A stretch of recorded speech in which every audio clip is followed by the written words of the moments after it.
একদমই কম দামি কিংবা পিওর মিড রেঞ্জ ক্যাটাগরির বাজেটের মধ্যে এটা বেশ ইনোভেটিভ একটা টেকনোলজি ছিল।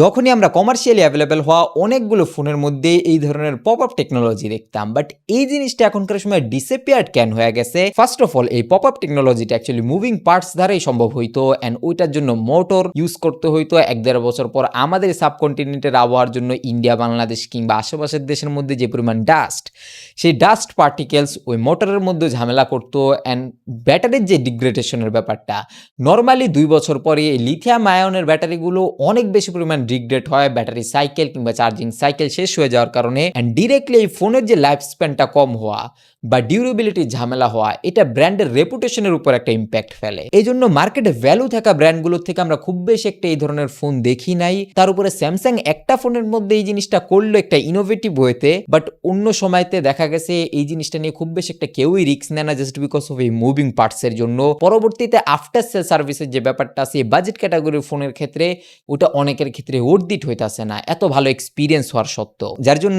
এখনকার সময় ফ্ল্যাগশিপ ফোনের চাইতেও 5 বছরের পুরনো ওই ফ্ল্যাগশিপ ফোনগুলো জাস্ট বিকজ অফ ওই পপ আপ মেকানিজমের জন্য আরো বেশি প্রিমিয়াম ফিলিং দেয়।